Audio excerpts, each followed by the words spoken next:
अच्छा, किस किस का योग अच्छा लगता है हाथ उठाइए जरा। किस किस का योग अच्छा लगता है? ठीक है। कौन कौन योगी बनना चाहते हैं? सबने उठा दिया किसी से। क्यों बनना चाहते हैं? सोचो। क्योंकि योग में परम सुख है। योग से ही संपूर्ण ईश्वरीय प्राप्तियां होती हैं। अगर योग अच्छा नहीं होता तो मन में एक और टेंशन हो जाती है कि मेरा योग नहीं लगता। अब फिर से हाथ उठाएंगे सच्चे दिल से, क्योंकि योगी बनने के लिए त्यागी बनना पड़ेगा। जो कुछ त्याग कर सकते हैं, जो बार बार अभ्यास कर सकते हैं, वही योगी बनेंगे। अब बताओ कौन कौन तैयार हो? सोच रहे हैं ना आप? ये नहीं क्या नाम तो बहुत बिजी है, पति योग करने नहीं देता, जिम्मेदारी बहुत है भाइयों की, काम बहुत है, योग कहाँ लगेगा हमारा? ये सब नहीं।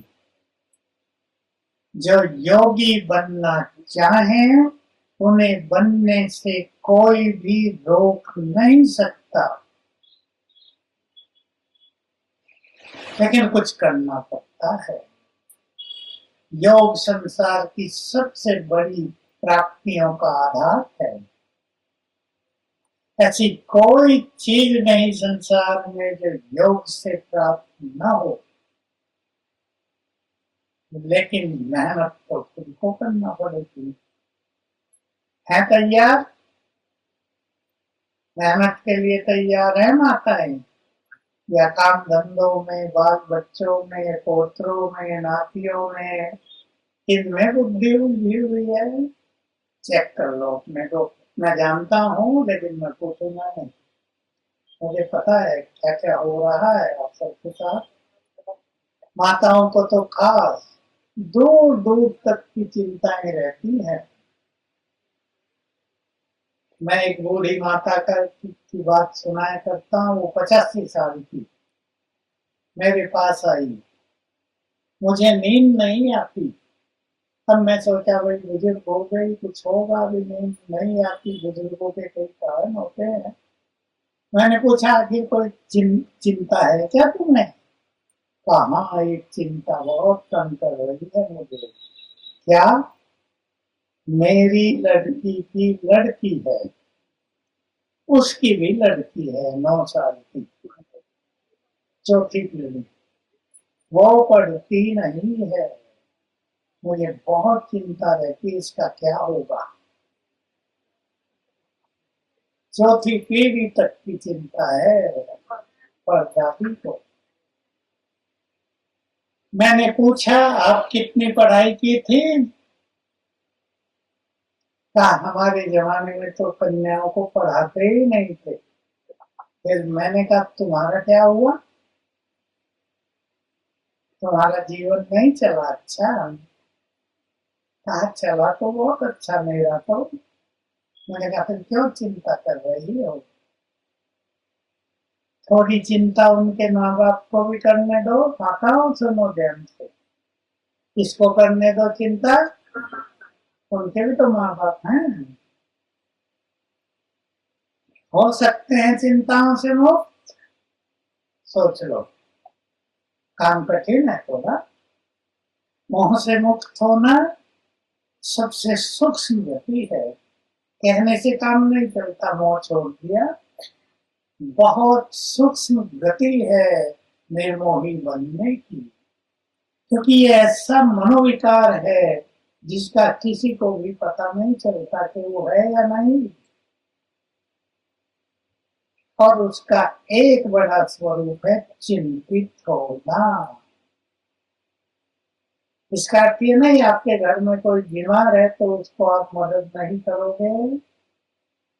इसका अर्थ ये भी नहीं आप अपने छोटे पोतरों को प्यार नहीं करोगे, करना है सब।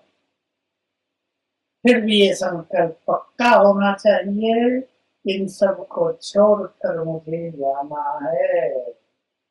जाना है या नहीं, या यहीं रहेंगे सबके साथ?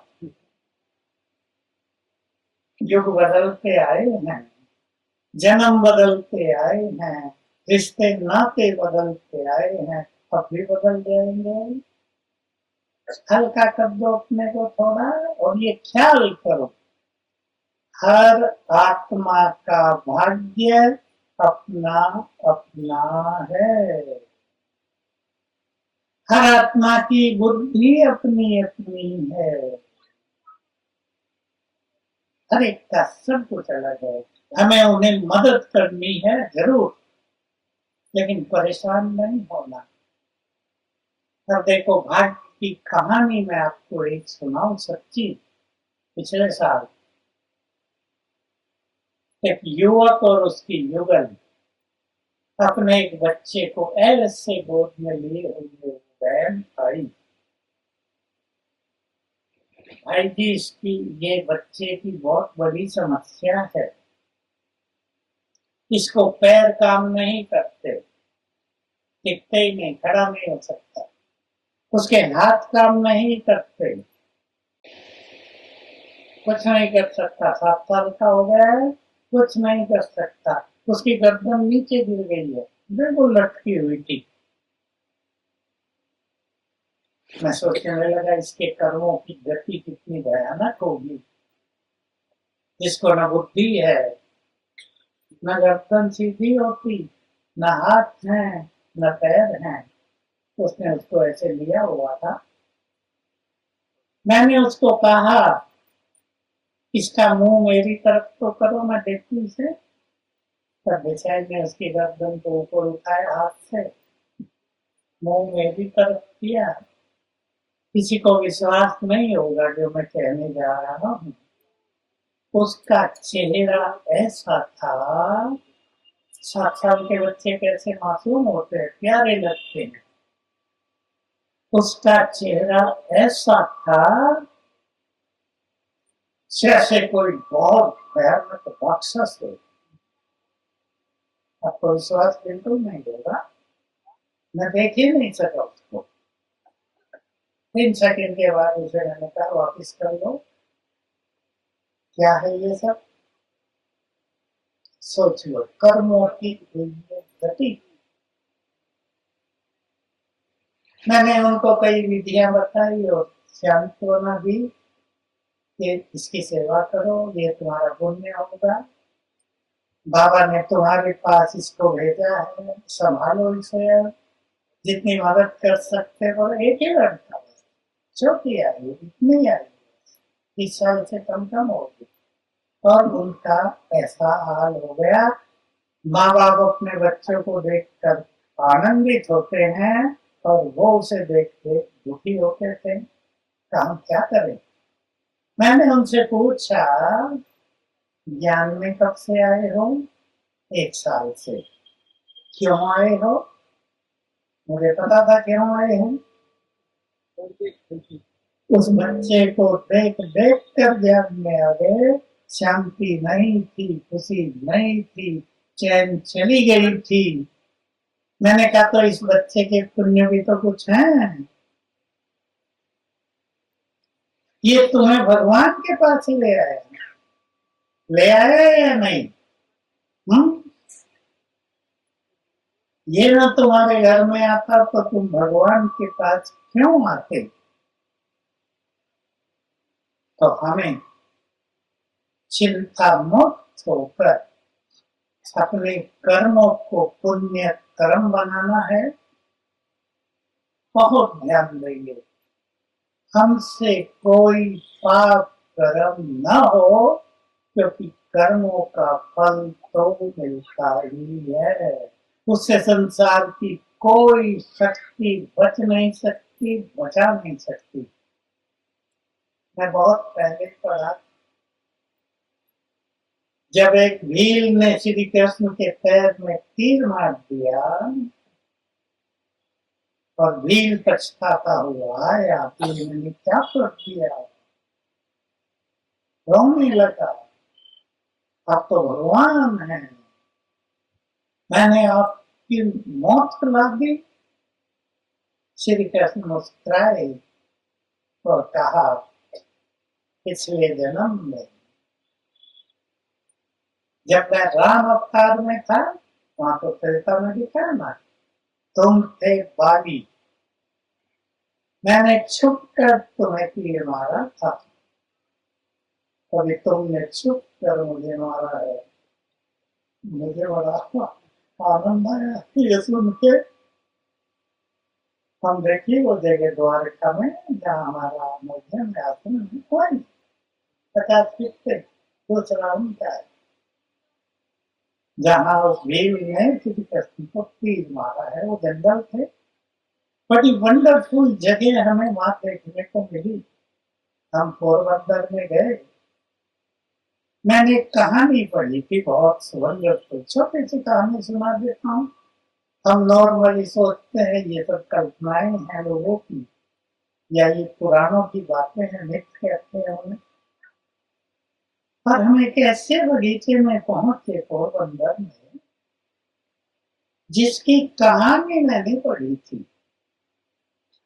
श्री कृष्ण जब उस पे इल्जाम लगा दिया था कि फलानी मणि श्री कृष्ण ने चोरी की है, वैसी मणि थी कि लोहे को टच करो वो सब सोना हो जाता। तो वो और सत्यभामा उस मणि को ढूंढने के लिए जंगल में गए थे। उन दिनों जंगल बहुत होते थे, बड़े बड़े पेड़ जंगल। तो रास्ते में उन्हें एक शेर मरा हुआ पड़ा मिला, उन्हें कुछ लगा यहाँ कुछ हुआ है, और आगे गए, एक गुफा देखी जिसमें भालू रहते थे, और उसमें वो भालू भी था, ये तो कहानी है केवल, जो राम के समय में जामवंत था। और उसने कहा था, राम आपने सबसे युद्ध किया, रावण को मारा, लेकिन मेरे से युद्ध नहीं किया। तो कहा, अगली बार जब मैं आऊंगा तब तुमसे युद्ध करूंगा। तो उस किताब में उसका वर्णन था कि कैसे श्री कृष्ण उस गुफा से ऊपर से नीचे उतरे। नीचे बड़ी गुफा थी और उसमें रेत में सोना था। खास मैंने अंडरलाइन किया। तो एक बगीचे में हम पहुंचे, कहा इसकी ओपनिंग प्राइम मिनिस्टर मोदी करके बोले, तब वो बने ही थे।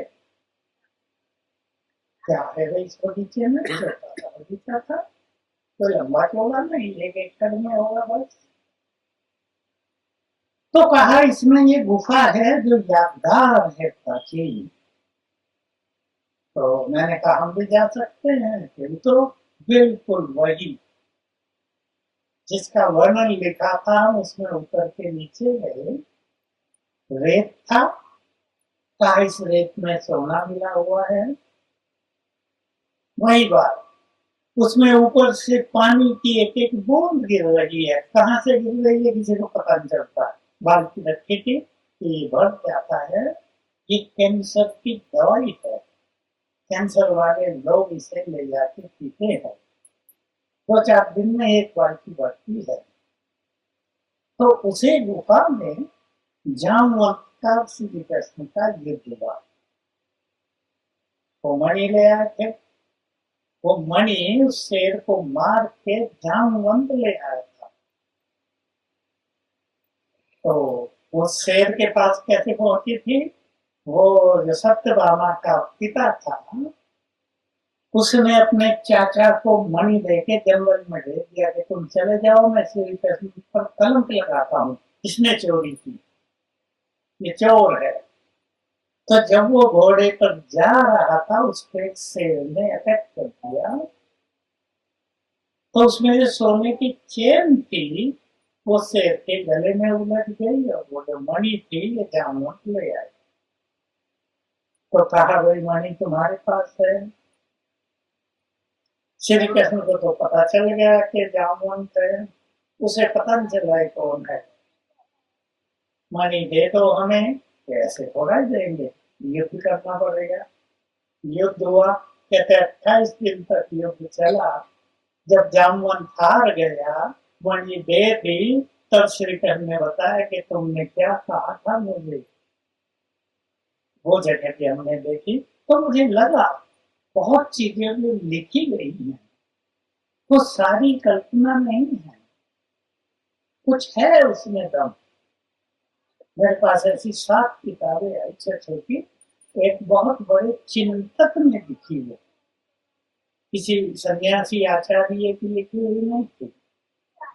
उसमें उसने बहुत सुंदर विश्लेषण किया था सब चीजों का। उसमें ये बात चर्चा में आई। तो हम सभी, कहाँ से मैंने शुरू किया वो मैं भूल गया। हम सभी योगी बनेंगे।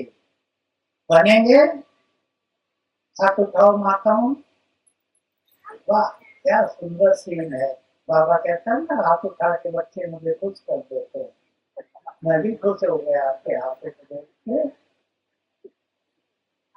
सुंदर संकल्प हमें अपने मन में रखने हैं। अब मैं आपको एक अपना संकल्प सुनाता हूँ, जब बाबा की मुरलियों से मुझे मिला 68 की मुरली में, जिसका आनंद मैंने 1 साल पूरा लिया। वो संकल्प क्या था, जो लिखना चाहे लिख लेंगे। मुरली से है, बच्चे तुम देवताओं के साथ 2 युग तक रहे, 2 युग तुमने मनुष्यों का साथ भी देख लिया, अब मेरे साथ रहो। बहुत सुंदर बात। दूसरी बार इसी बात को थोड़े दूसरे शब्दों में कही, तुम 2 युग तक देवताओं की गोद में खेले, फिर 2 युग मनुष्यों की गोद में खेले, और मेरी गोद में खेलो। मैं इसे लिख के रख लिया और दिन में 4-5 बार पढ़ता था ऊपर रहने के लिए। चलो अब कुछ क्षणों के लिए भगवान के साथ रहेंगे। योग माना शिव बाबा के साथ रहना।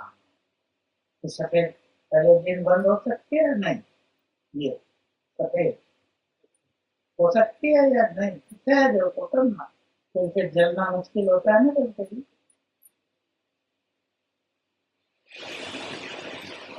एक पल भर में सभी संकल्प करेंगे। मैं अपना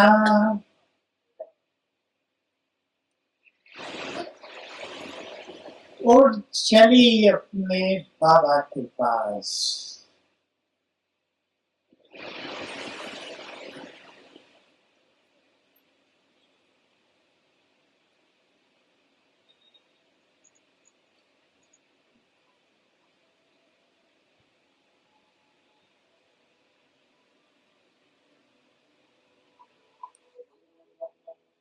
परम धाम में महाज्योति सर्वशक्तिवान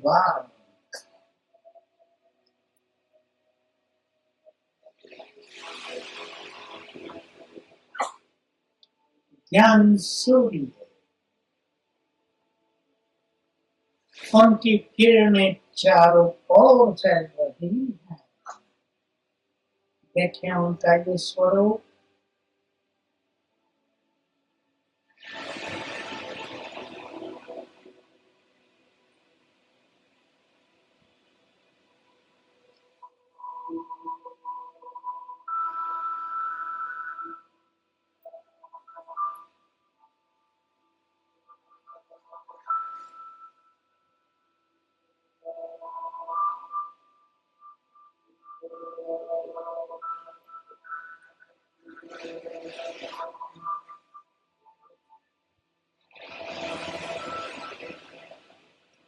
मैं उनके पास हूँ। बस जैसे कि मैं अपने प्रियतम के पास रहती हूँ।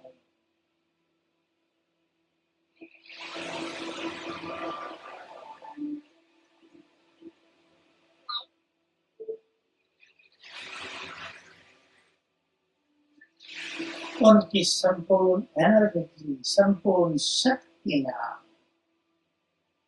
मुझ में समा रही हैं।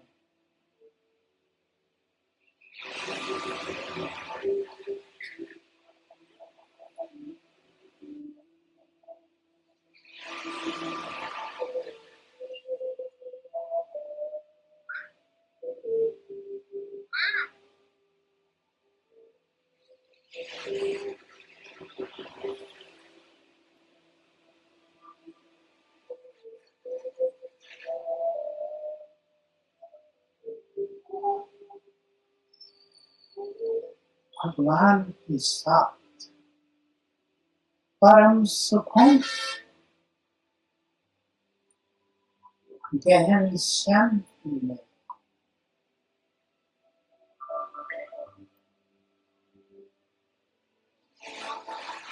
उसके साथ जिसने हमें सब कुछ दिया,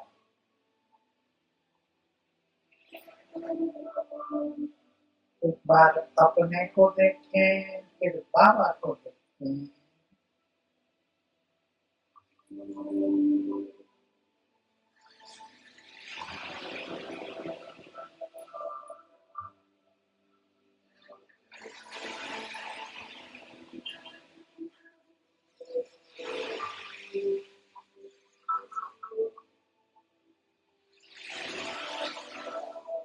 यहाँ से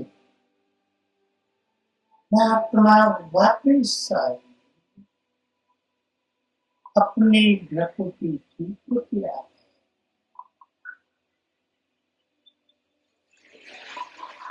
अपने को देखें, मैं तेजस्वी आत्मा प्रकृति की कुटिया में विराजमान।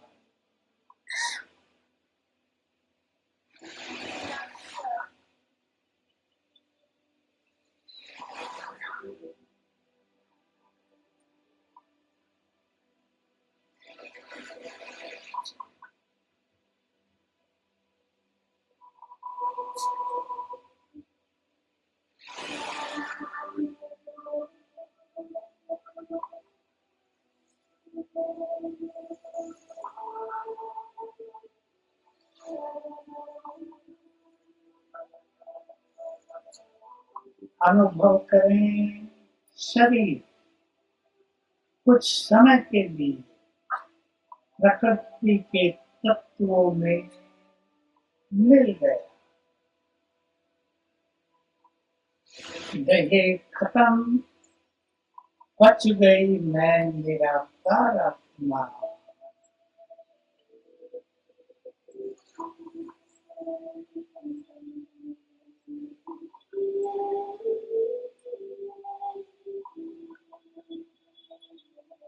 मेरे चारों ओर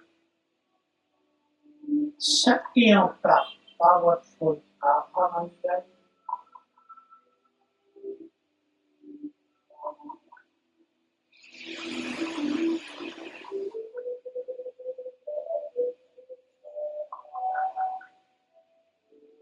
मैं आत्मा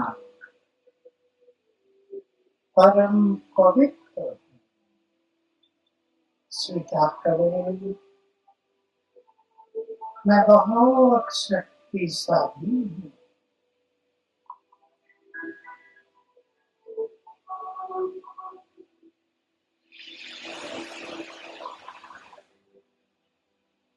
मैं शांत हूँ। शांति की शक्ति से भरपूर हूँ।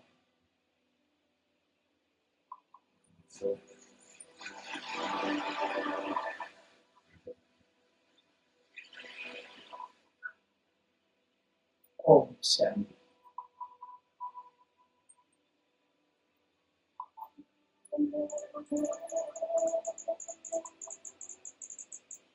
योग अभ्यास के लिए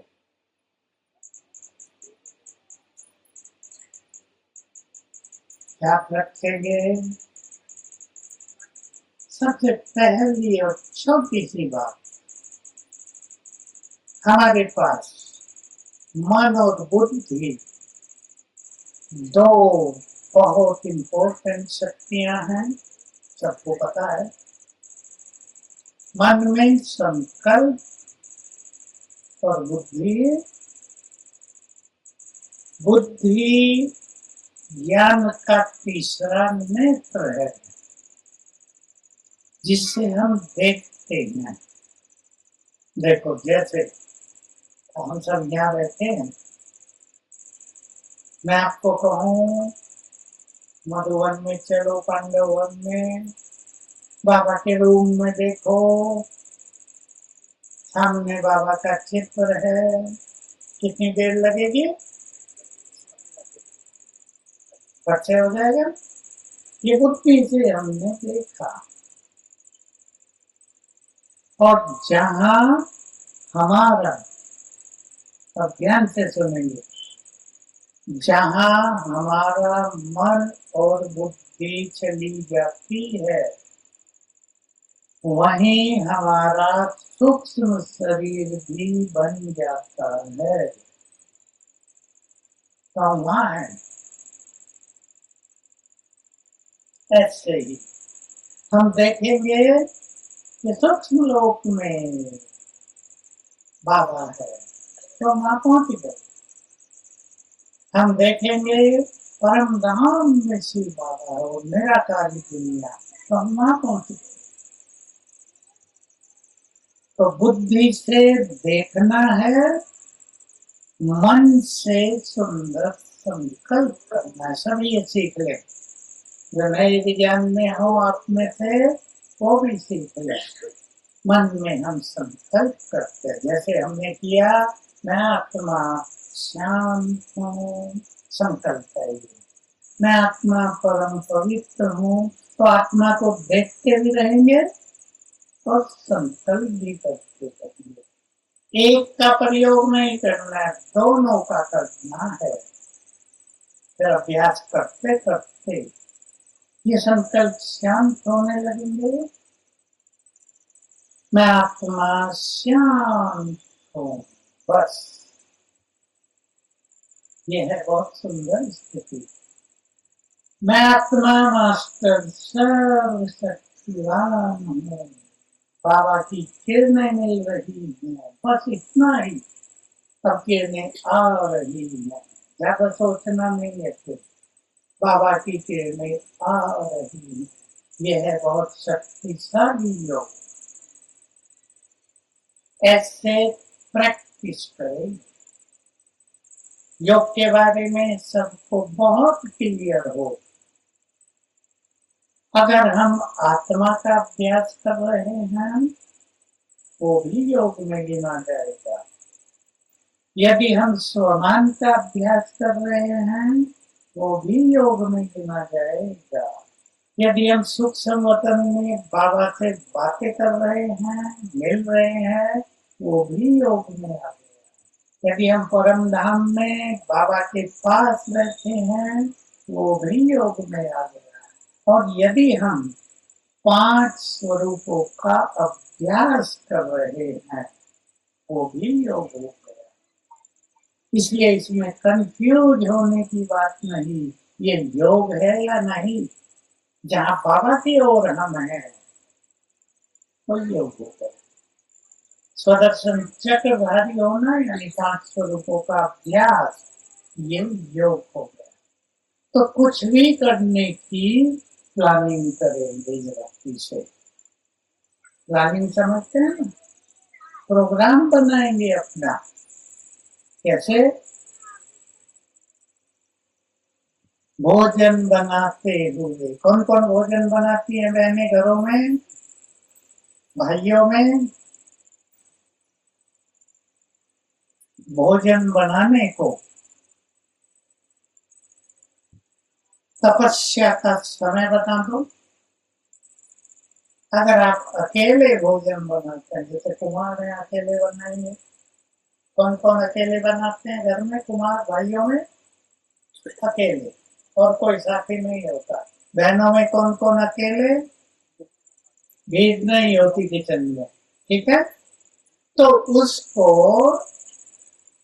तपस्या का समय मान लो, 1 घंटा, 1.5 घंटा या 2 घंटा आपको परिवार का बनाना हो, ये मेरे लिए बहुत अच्छा तपस्या का समय है। कई तरीके हैं, चाहे सुंदर गीत बजा लो, मन को आनंद से भरें, खुशियों से भरें, वो वाइब्रेशंस भोजन में जाएंगे। योग के तो जाते ही हैं, पर आप बहुत आनंदित हैं, खुशी में, प्रेम से भोजन बना रहे हैं, उसका प्रभाव खाने वालों पर बहुत पड़ता है। मैं एक बात सुनाऊं जो बाबा ने मुझे कही थी। मुझे किचन में आने को मिला 69 में ही, अप्रैल में। मैं जानता तो कुछ नहीं था, हिंदी भोजन था, वो थोड़ा और ढंग का होता है, मेरे को कुछ नहीं आता। लेकिन किचन में आते ही मुझे बाबा से योगी भव का वरदान मिल गया, शक्ति मिल गई, जो नहीं हो रहा था मेरे से। 4 साल हो गए थे ज्ञान में चलते, वो हो गया फट से। तो एक बार, शायद 70 की बात है या 71 की, हमारे पास 400 भाई बहने थे मधुबन में। तो बाबा अपने कमरे में आए थे, बहुत सुंदर घटना हुई है मेरे साथ। तो उन दिनों ऐसे मिलन नहीं होते थे जैसे आज होते हैं, पार्टियों से मिल गए। दीदी दादी चली गई थी, वे जब जाएंगे बाबा वो तब आते थे। हर बार भोजन भी नहीं खिलाया जाता था बाबा को, एक बार अंत में जो हम लोग भी खिलाते थे किचन वाले, मैं और भोली दादी थोड़ी होते थे, और दादी दीदी, 4 लोग बस। तो जब सब मिल लिए, थोड़े से थे, तो लच्छू बहन होती थी बाबा के साथ। बाबा ने उसको कहा, लच्छू सूरज को बुलाओ। अब हम सुर देख रहे थे, तो नेपाली सोल होती है, वो ओढ़ के लेटे हुए था। उसने नीचे से ही, कमरे से नीचे, हम ऊपर थे, आवाज दी, आओ बाबा बुला रहा। सबको देखते, सबको पता लग गया। हमने सोचा लोग कहेंगे ये नहीं बुला रहा बाबा, हमें क्यों नहीं। तो मैं और एक भाई और थे, अभी पिछले साल उसने शरीर छोड़ा। हम दोनों जैसे कपड़े पहने हुए थे, ऊपर से वही चादर डाल के, और पहुंच गए बाबा के रूम में। और क्या देखा, वहां कोई नहीं है। गुलजार दादी के तन में बाबा बैठा है, बस। अब सोचे हम वहां पहुंच गए, क्या हुआ होगा हमारा, बहुत आनंदित। तो बाबा ने बहुत अच्छी परिस्थिति दी, बहुत देर तक कोई नहीं आया वहां। बच्चों के दादियों को बोला नहीं, वो भी सो गई होंगी। तो बाबा ने कहा, पहले तो पूछा भोजन बनाने में, किचन में काम करने में लज्जा तो नहीं आती? मैंने कहा नहीं, लज्जा क्यों, हम तो ये संकल्प भी होता था, समर्पित हो गए, अब जो काम मिले वही आनंद। तो कहा, देखो मधुबन में 2 चीजें बच्चों को मिलती हैं जो बाहर नहीं मिलती। एक है बाप, वो तो मिलता ही नहीं है। दूसरा है ब्रह्मा भोजन। अगर भोजन प्यार से और योग में बेहतर बनाया जाए, तो उसका फल उतना ही मिलता है। बहुत बड़ी बात कह दी बाबा ने, जितना 1000 को संदेश देने में मिलता है।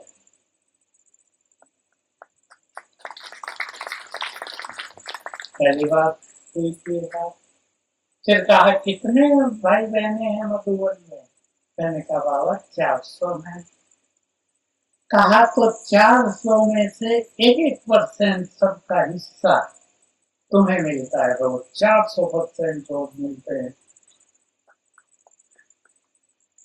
तो माताओं के हाथ में फिर और बातें कही, कोई नहीं आया, 10 मिनट हो गए हमें, कोई नहीं आया। और कुछ कुछ कहा, बाबा कहने लगे कुछ पूछना है? हम तो सो रहे थे, उठ के आए थे, पूछना तो कुछ था ही नहीं। बड़ा आनंद हुआ। तो आप जानते हैं बहुत देर तक तो नींद ही नहीं है इस खुशी में। भोजन को तपस्या का समय बना दो। अच्छे गीत बजाओ, बाबा का आह्वान करो, 1 मिनट भी अभ्यास कर लो। ऊपर से शिव बाबा की किरणें पड़ रही हैं पूरे किचन पर, भोजन पर, सब्जियों पर, दाल पर, चावल पर। ऊपर से फाउंटेन पड़ रहा है बहुत सुंदर किचन पर। फिर मैं परम पवित्र आत्मा हूँ, ये याद करते हुए भोजन बनाओ। देखो वो भोजन औषधि बन जाएगी, बहुतों का कल्याण करेगा। वो लोग कर सकते हैं, जो करेंगे बहुत बड़ी चीज हो जाएगी। मैं एक बात सुनाता हूँ आपको, गुई है। आप भोजन बनाते, मैं कह रहा हूँ मंत्र की तरह याद कर रहे हो, मैं परम पवित्र आत्मा हूँ, मैं परम पवित्र आत्मा हूँ, मैं परम पवित्र आत्मा हूँ। क्या क्या हो रहा है? यहाँ से पवित्र किरणें आपके ब्रेन में भर रही है, शरीर में भर रही है, पूरे घर में भर रही है, भोजन में भर रही है, व्यर्थ रहेगा ही नहीं। इसलिए गुरु लोग भी मंत्र दे देते थे ना, कुछ भी उसका अर्थ ही होता था कि कोई व्यर्थ रहे नहीं। मंत्रों में कुछ दम नहीं होता था। एक विदेशी आया हमारे पास, मजे की बात है, बहुत पहले की बात है। तो कहा मैं तो गुरु किया हुआ था भाई, और उसने मुझे मंत्र दिया था और कहा था किसी को बताना नहीं। तो अब तो मैं ज्ञान में आ गया हूँ, गुरु को छोड़ दूं, मंत्र छोड़ दूं, क्या करूं? हमने उससे पूछा कौन सा मंत्र था? मैंने कहा मैं संस्कृत जानता हूँ, आप मुझे बताओ कौन सा मंत्र था। आप बड़े आनंदित हो गए मंत्र सुन के। मंत्र था आलू चिप्स। अब अंग्रेज क्या जाने आलू चिप्स क्या होता है। उन्होंने सोचा संस्कृत का कोई बहुत पावरफुल मंत्र मिल गया है, उसको आलू चिप्स से फायदा हो रहा था।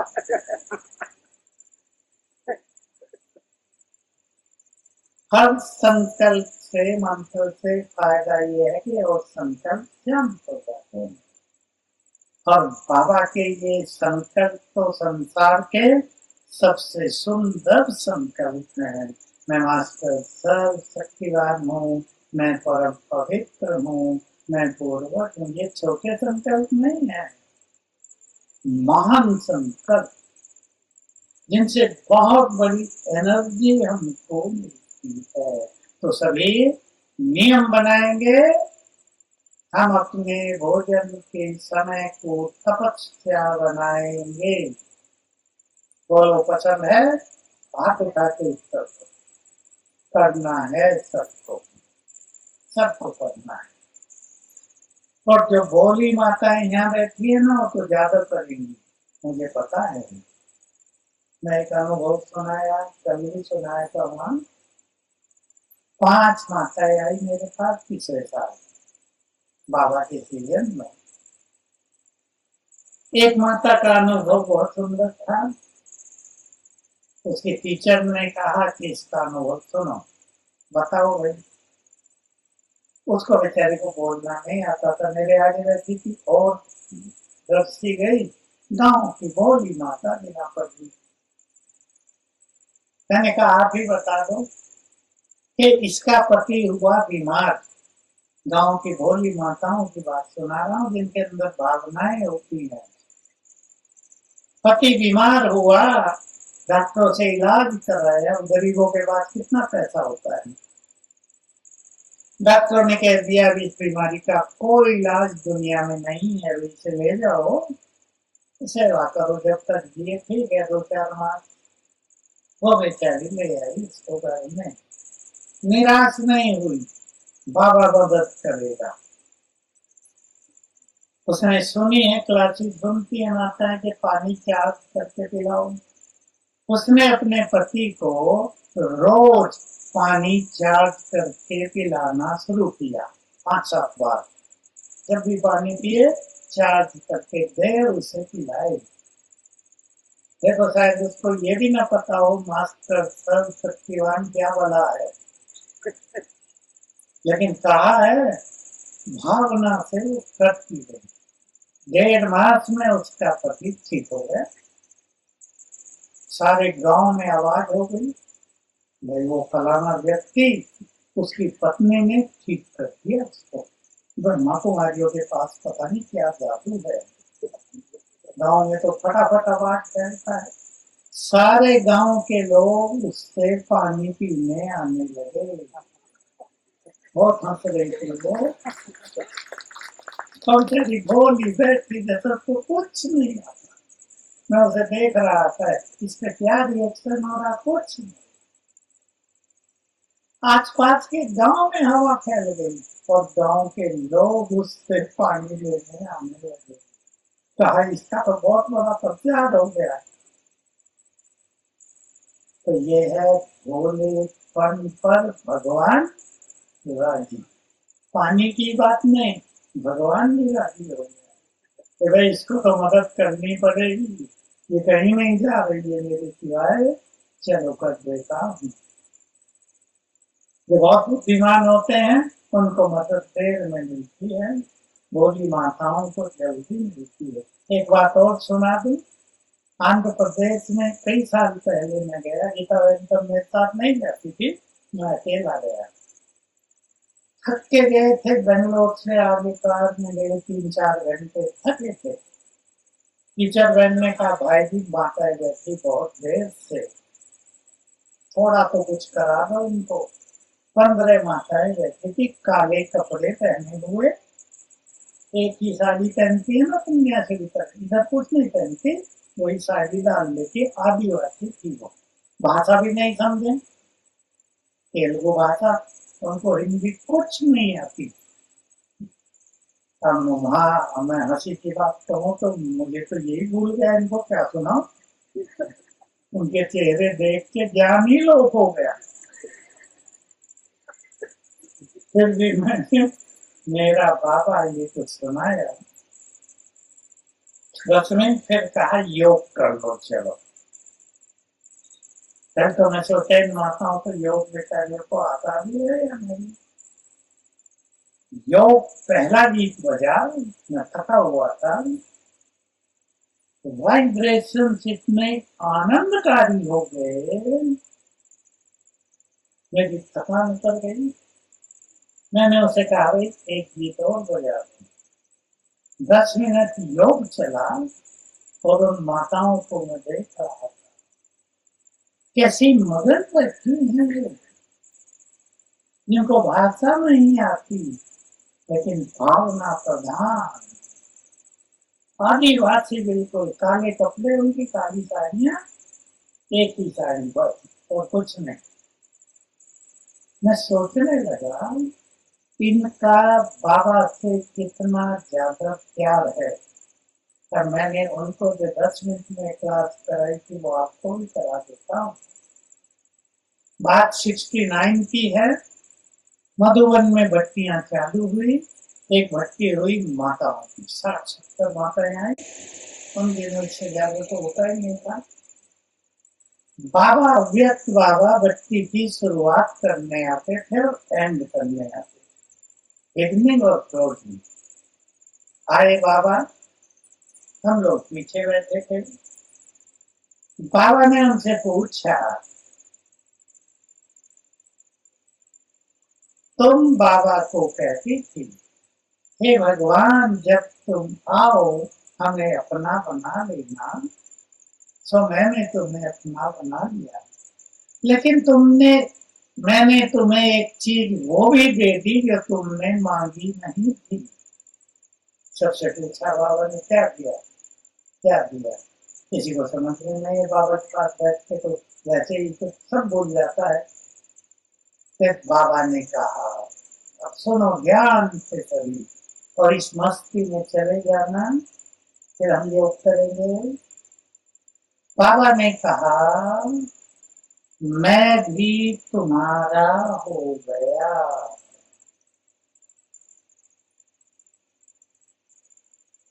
और हम तो पीछे बैठे थे, नशा ऐसा चढ़ा जो उतरा ही नहीं कर। भगवान हमारा, सोचो, हमने सोचा नहीं था ऐसा कभी। अब लाइट कर दो, भगवान हमारा। मैं रामायण पढ़ी थी बचपन से, पहली क्लास से रामायण। उसमें है राम और सुग्रीव की मित्रता हुई। राम ने सुग्रीव को कहा, हे राजन, आज से हम तुम्हारे हो गए।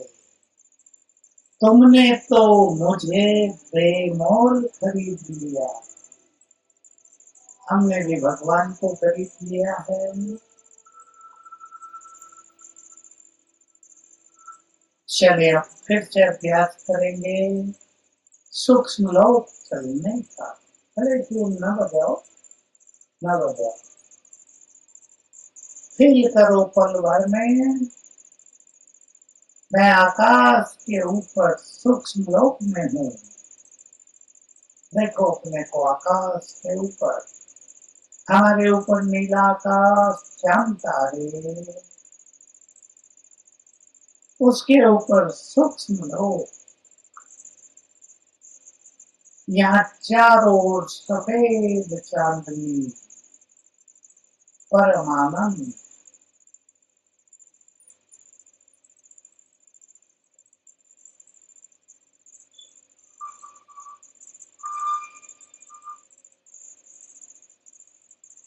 मैं यहाँ हूँ। सूक्ष्म लोक में इतनी चांदनी है, मानो एक साथ अनेक पूर्णिमा के चंद्रमा उदय हो गए हैं। आनंद है, परम आनंद। सामने देखें ब्रह्मा बाबा कमल आसन पर विराजमान है।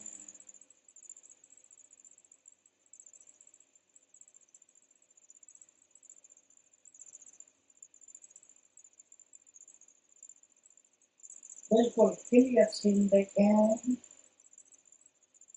कमल आसन पर ब्रह्मा बाबा विराजमान।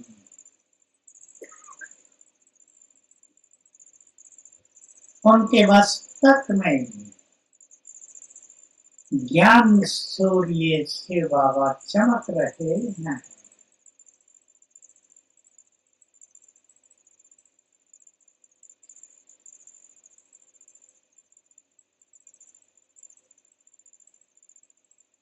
सामने से उनकी किरणें मुझ पर पड़ रही हैं।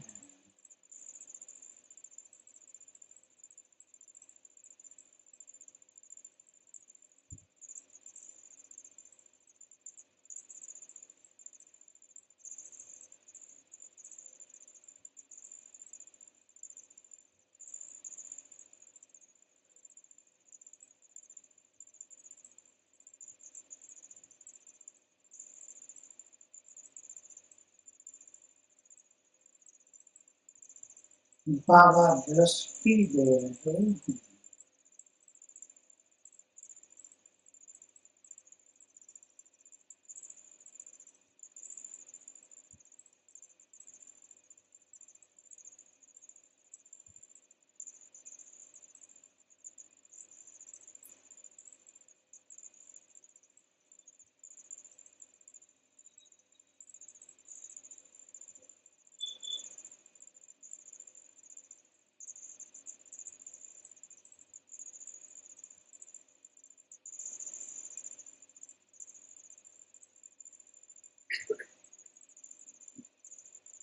बाबा ने अपना हाथ मेरे सिर पर रख दिया। बहुत अच्छे फीलिंग कर रहे हैं। हाथ सिर पर, सारे दुख चिंताएं हर ली।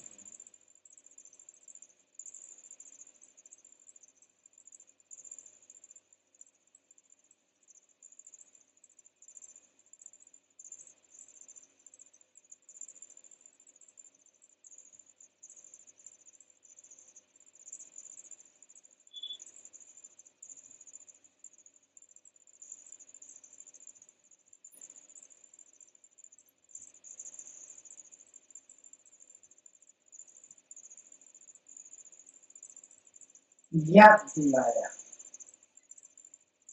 बहुत अच्छे सामान का अभ्यास करेंगे जिससे बच्चे तुम साधारण नहीं हो, इस सृष्टि की महान आत्मा हो। स्वीकार कर लें, हर स्वमान को स्वीकार करेंगे। तुमने देवलोक में 21 जन्म लिए। तुम देव कुल की महान आत्मा हो।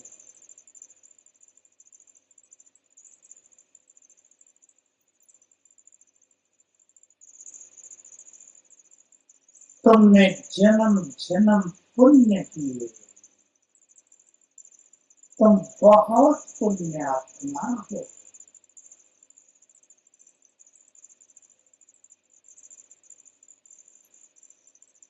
तुम पवित्रता की देवी हो, पवित्रता के फरिश्ते हो।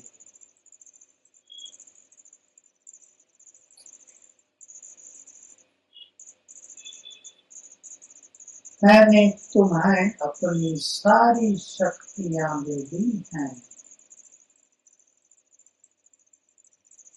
तुम मास्टर सर्वशक्तिवान हो।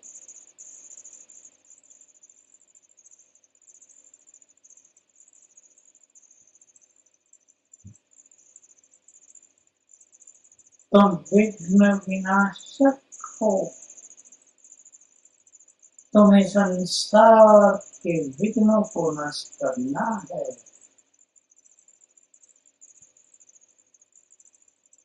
तुम तो माला के ऐसे मानते हो जिन्हें याद करके भक्त भी समस्याओं से मुक्त हो रहे हैं।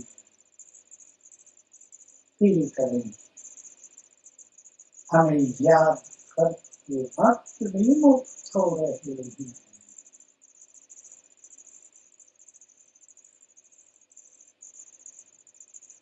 तुम वही हो जिनके मंदिरों में पूजा हो रही है।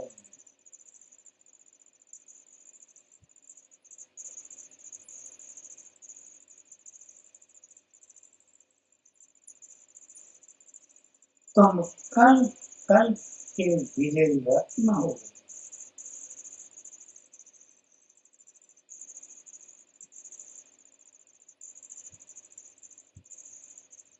तुम मास्टर ज्ञान सूर्य हो।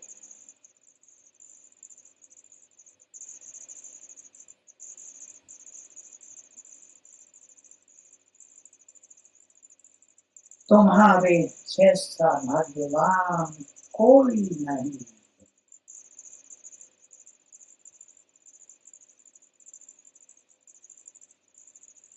तुम मास्टर ज्ञान सूर्य हो।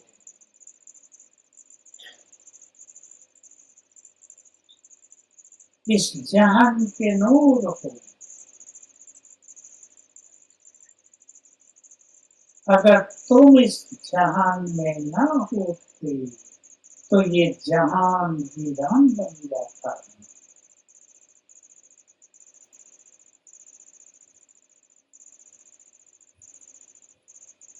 तुम इस संसार के लिए लाइट हाउस माइट हाउस हो।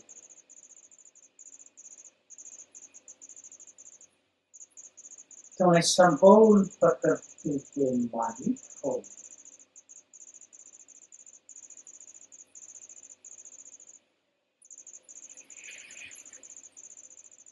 बाबा दृष्टि दे रहे हैं।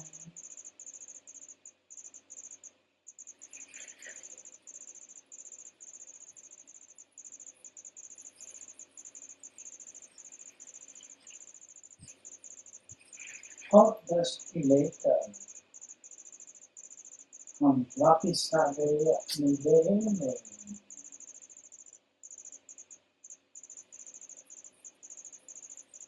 ओम शांति।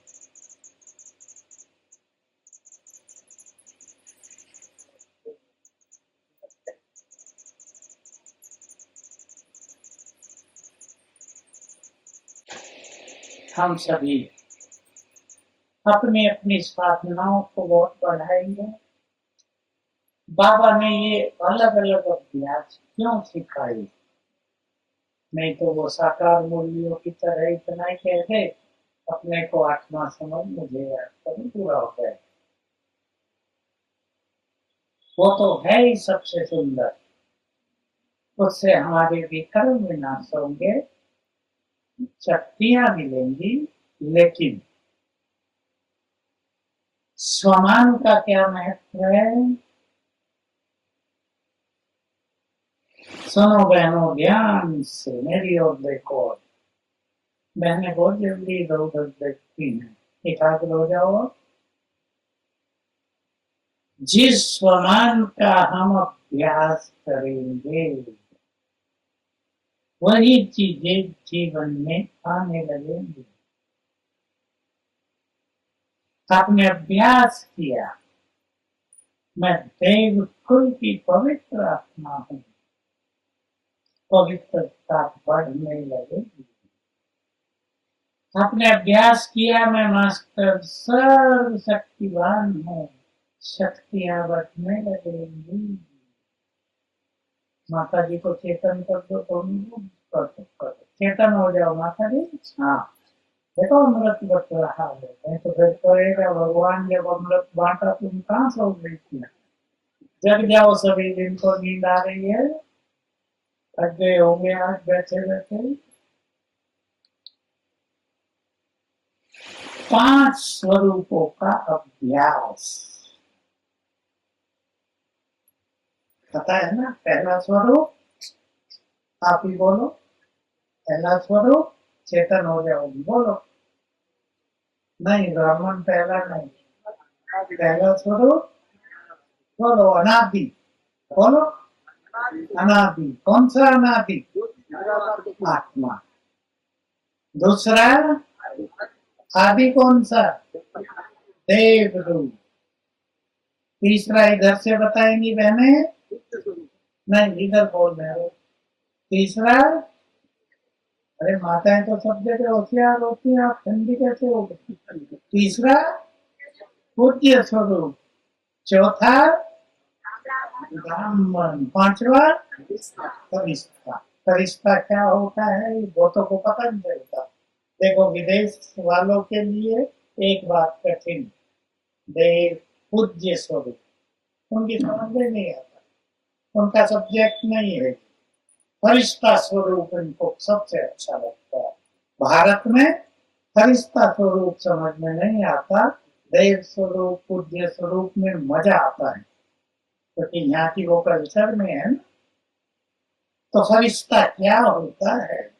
वैसे तो हम अभी फरिश्ते नहीं बने। फरिश्ता माना संपूर्ण पवित्र, फरिश्ता माना जिसके सभी विकर्म नष्ट हो गए, जिसका चित्त शुभ भावनाओं से भर गया। लेकिन जब तक हम वो बने उससे पहले आप जान लें कि जो पढ़े लिखे भाई बहने बैठे हैं उनको बड़े मजे से आराम से समझ में आएगी। आत्मा यहाँ बैठकर जो कुछ सोचती है उसकी सूक्ष्म लाइट, उसकी सूक्ष्म शक्तियां, जिसको अंग्रेजी में एनर्जी कहते हैं, वो पूरे शरीर में फैलती रहती है। निरंतर उससे बन जाता है सूक्ष्म शरीर। तो हमारे शरीर के अंदर एक दूसरा शरीर भी है लाइट का, जिसे सूक्ष्म शरीर कहते हैं। क्लियर है? जब किसी की मृत्यु होती है तो अकेली आत्मा नहीं निकलती, वो सूक्ष्म शरीर भी साथ में निकल जाता है।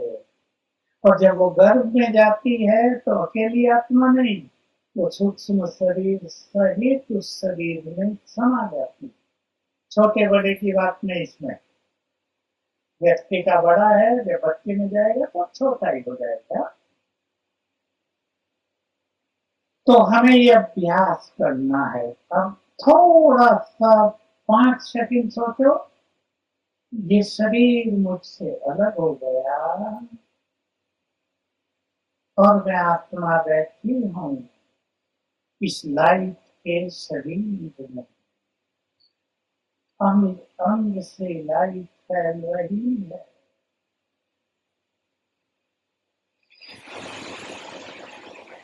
यह है फरिश्ता रूप।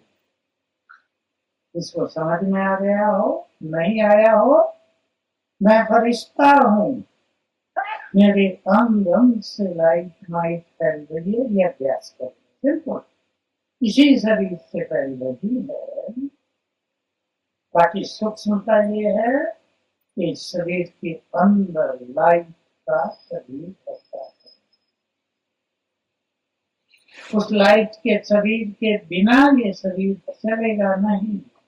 इसलिए सबने देखा है, सबने, जब मनुष्य के मन में खराब संकल्प चल रहे हों, दुख के संकल्प चल रहे हों, परेशानियों के संकल्प चल रहे हों, तो चेहरा कैसा होता है?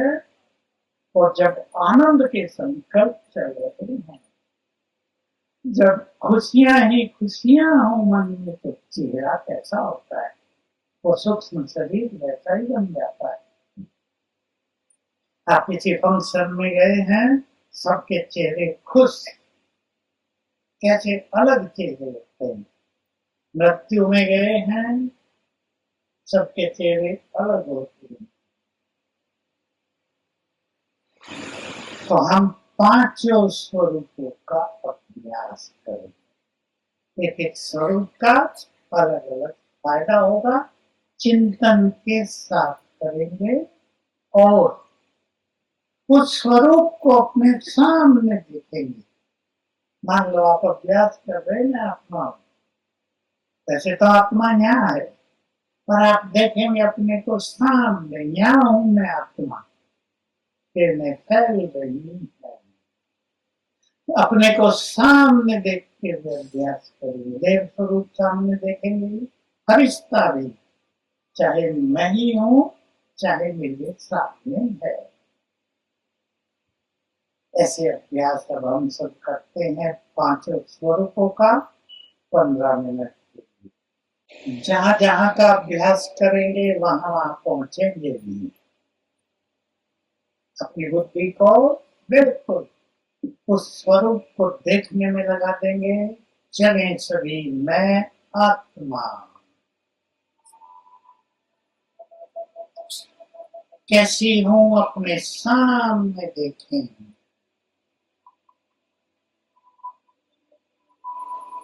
मैं आत्मा ज्योति पुंज,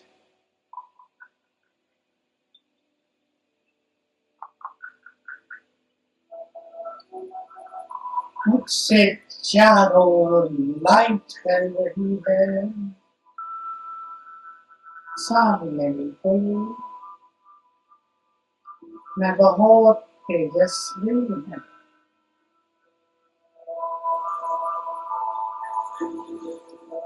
बहुत शक्तिशाली हूँ।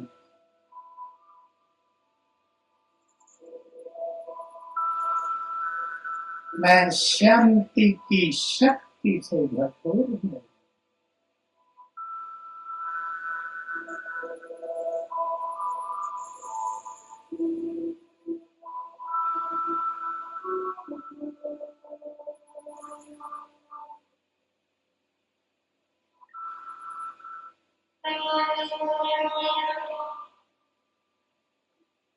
मेरे चारों ओर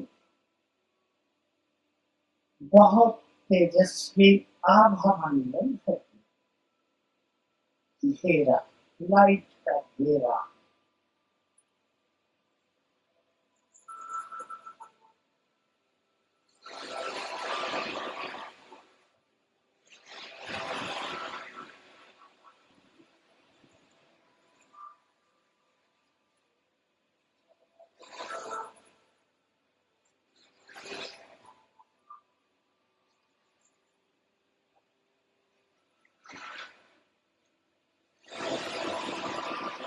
अब मैं आत्मा अपने घर में परम धाम चित्र बनाए अपनी बुद्धि में परम धाम का, आकाश के बहुत ऊपर एक दूसरा आकाश, परम आकाश।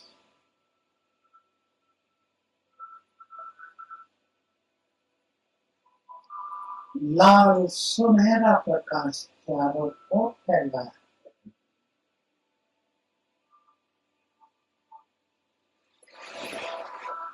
चारों ओर गहन शांति है।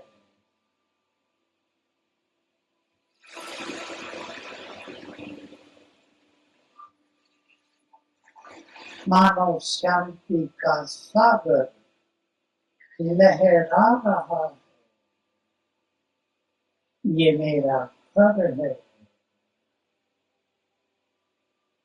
इस संसार में आने से पहले मैं नहीं थी। मैं अपने घर में बैठी हूँ और शांति शांति,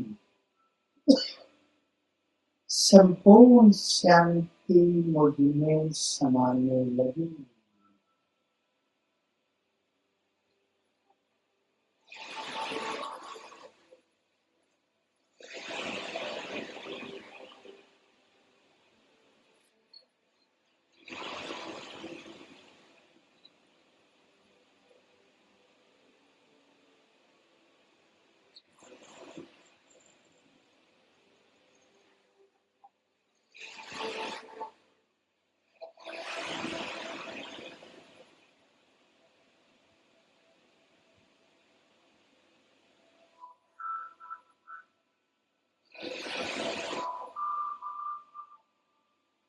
यहाँ से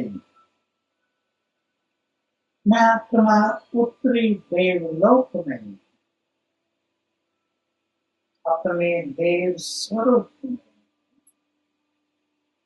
सामने ले आए अपना देव स्वरूप। कंचन काया, सिर पर डबल ताज,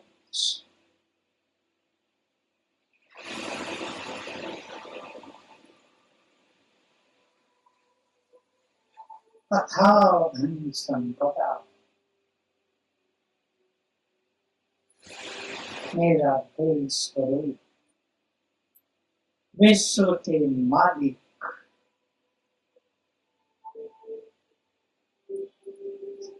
संपूर्ण निर्विकारी मर्यादा पुरुषोत्तम,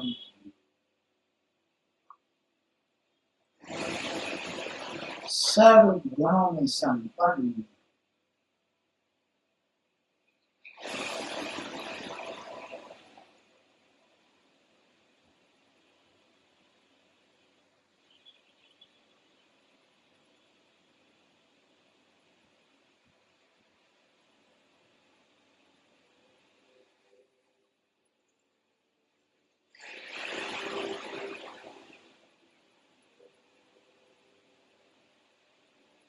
चारों ओर देखें,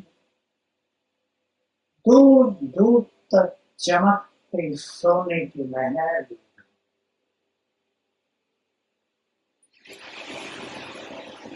बहुत बड़े बड़े घर,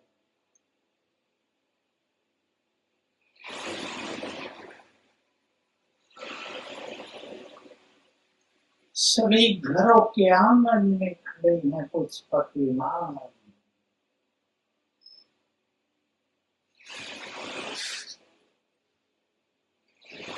चारों ओर प्रकृति का अद्भुत सौंदर्य,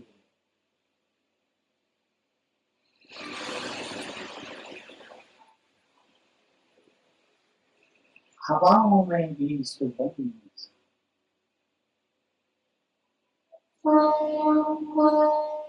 ऐसे देवलोक में मैंने 21 जन्म लिए।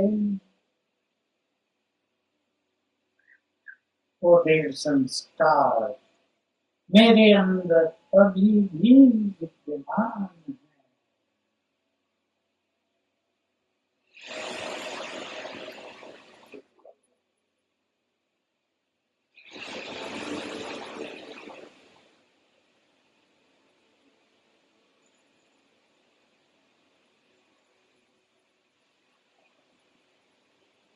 यहाँ से मैं अपने पूज्य स्वरूप में मैं अष्टभुजाधारी देवी विघ्न विनाशक गणेश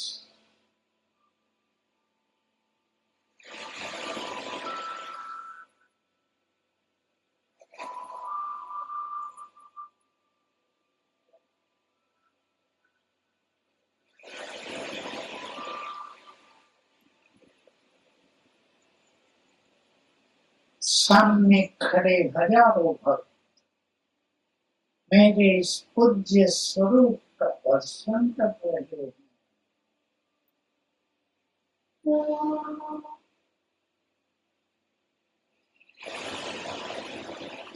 गुणगान कर रहे हैं। ये देवी तुम असुर संहारिणी हो,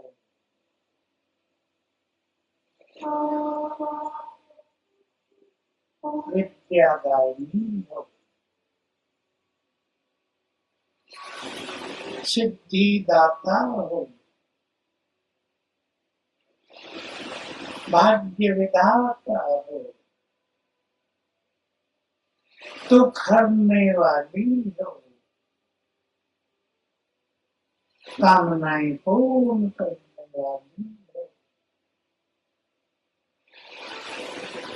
हे देव तुम विघ्न विनाशक हो, सिद्धि विनायक हो,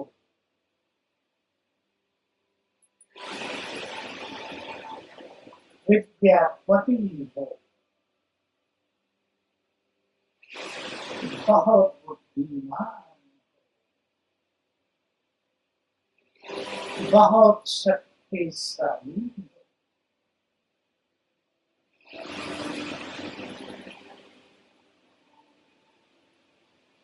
हमारे मस्तक से शक्तियों की किरणें निकलकर सभी भक्तों पर पड़ने लगी।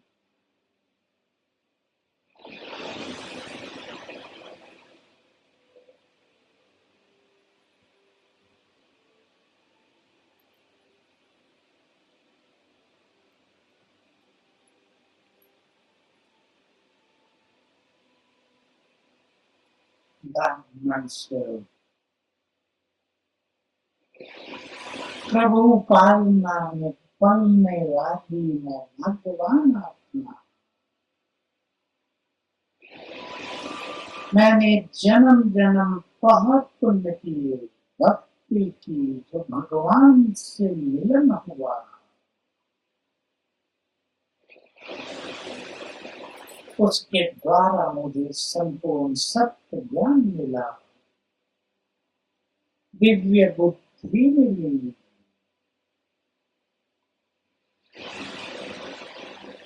उसकी छत्र छाया में जीवन सुरक्षित हो गया। मैं फरिश्ता हूँ,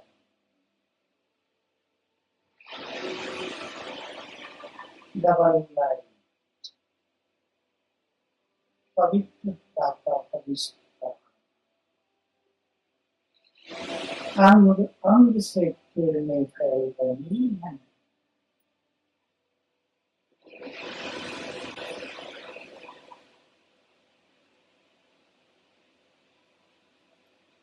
ओम शांति।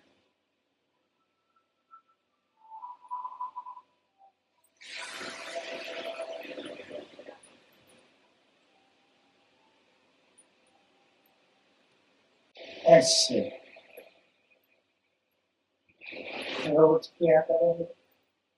अगर आप 2 बार कर लेते हैं, हमने 15 मिनट में किया, 5-7 मिनट में कर लेना, 2 बार करने से बुद्धि एकाग्र बहुत होगी, यह खत्म और सुंदर संस्कार जागृत होंगे। मैंने आप सभी को, माताओं को, बहनों को एक संकल्प दिया, सुने सभी। मैं पवित्रता की देवी हूँ। किन किन को स्वीकार है ये? हाथ उठाओ, सोच के हाथ उठाना। तब आपको पवित्रता की देवी बनना है। ये स्वमान बहुत सुंदर, आपका घर मंदिर बन जाएगा, आपका घर विघ्नों से मुक्त हो जाएगा, आपका घर धन धान से भरपूर रहने लगेगा। भाई लोग करेंगे, मैं पवित्रता का फरिश्ता हूँ। इन संकल्पों में जादुई प्रभाव है। मैंने आपको कहा एक एक स्वमान का एक एक प्रभाव है, बहुत जबरदस्त। कोई स्वमान हमें जगाता है, कोई स्वमान हमें हमारी जिम्मेदारियों की याद दिलाता है। तुम्हें विश्व का कल्याण करना है, तुम साधारण नहीं हो। तुम्हारे पीछे तुम्हारी त्वचा, तुम्हारे भक्त खड़े हैं, जिम्मेदारियों को एहसास कराता है। तो मैं पवित्रता की देवी हूँ। आज से शुरू कर दो सभी, मैं पवित्रता का फरिश्ता हूँ। ऐसे सभी योग करेंगे। आप योग की एक और विधि, लास्ट गीत बजा देना भाई, एक गीत बजा दो, कम आवाज में बजाना, और हम अभ्यास करेंगे। मैं मास्टर सर्वशक्तिवान और सर्वशक्तिवान से शक्तियों की किरणों का फाउंटेन मेरे ऊपर पड़ रहा है।